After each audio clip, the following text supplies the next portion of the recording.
Hey there. So today is Holy Thursday. It's a day that we celebrate two things in the church. The day that Jesus celebrates the Last Supper with his disciples. And at this Last Supper, probably just as important, if not more important than the sharing of the meal and the symbolism involved in that, is the symbolism involved in the washing of the feet, where Jesus washes the feet of his disciples. When I was thinking about that foot washing ritual, I came across an excerpt of a program featuring Parker Palmer, where he was talking about his depression. Parker Palmer, if you're not familiar, is an author, a Quaker. He writes books on teaching and spirituality. But he talks about his experience of being clinically depressed and how so many people tried to wish him well and help him, and very few actually did. I'm going to read it in his own words. He said, I had folks coming to me, of course, who wanted to be helpful, and sadly, many of them weren't. These were people who would say, gosh, Parker, why are you sitting here and being depressed? It's a beautiful day outside. Go and feel the sunshine, smell the flowers. And that, of course, leaves a depressed person even more depressed. Because while you know intellectually that it's sunny out and that the flowers are lovely and fragrant, you can't really feel any of that in your body, which is dead in a sensory way. So you're left more depressed by this, quote, good advice to get out and enjoy the day. But there was one friend who came to me after asking permission to do so. Every afternoon, about 4 o'clock, he sat me down in a chair in the living room, took off my shoes and socks, and he massaged my feet. He hardly ever said anything. He was a Quaker elder. And yet, out of his intuitive sense, from time to time, he would say a very brief word like, I can feel your struggle today. Or, farther down the road, I can feel you're a little stronger at this moment. And I'm glad for that. But beyond that, he would hardly say anything. He would give no advice.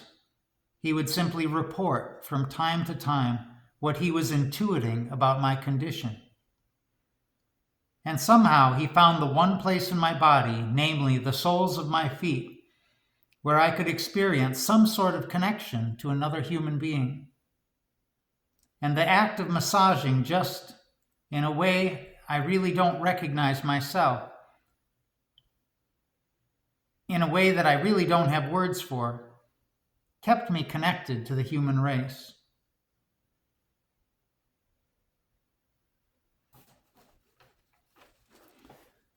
It's always a very powerful reading for me, because one, I do recognize myself in the person sometimes that gives advice, out of a nervous energy of wanting to help, rather than to just be comfortable with silence and to be comfortable with touch.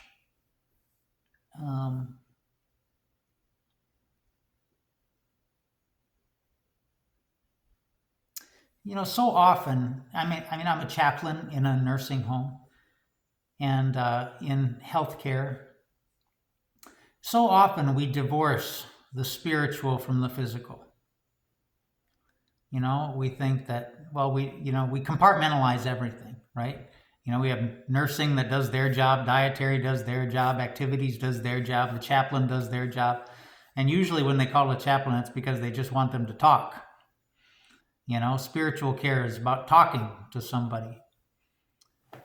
And obviously it's not, it's not a very holistic approach. And the best spiritual care is one that's usually done on the side. It's not the direct approach.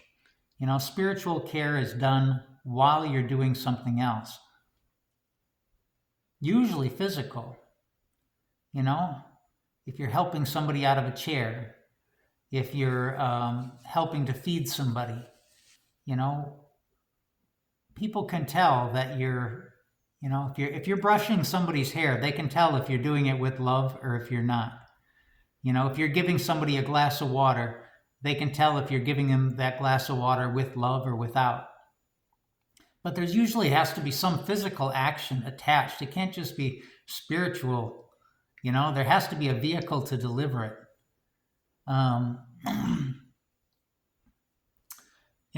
remember an elderly nun who was looking for a way to be of service, to older people. And she decided on the ministry. She was looking for something that needed to be done that she could do. And she came to the conclusion that people really needed their toenails cut and manicured, pedicured, And so that became her ministry. She would just go around, from room to room and, take care of people's feet. And, she did it with spiritual care in mind. It wasn't just about doing nails. It was about delivering love, through this vehicle of touching people's feet. A very powerful ministry. I remember I was at a retreat one time, and there was this caregiver at a retreat who, had said she was a home health care person. And, she was taking care of this old farmer guy who was, a great big guy. I always pictured him with a big beard and overalls and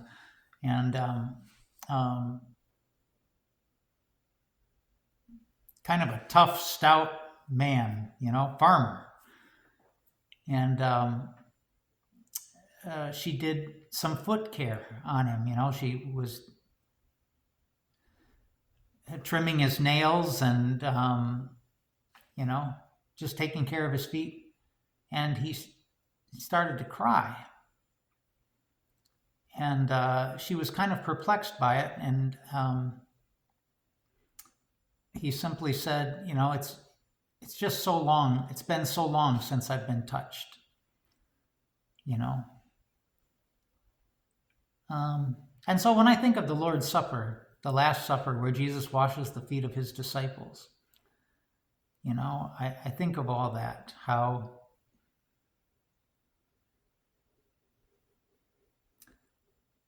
we can't compartmentalize spiritual care. It's always best when it's done in the periphery. Something else is kind of the main focus, but the spiritual care then, is embodied in that vehicle. And this Holy Thursday, it seems like, it's hard to find any other vehicle than washing feet. Maybe I'll be a foot doctor someday. I hear they drive nice cars. See you tomorrow.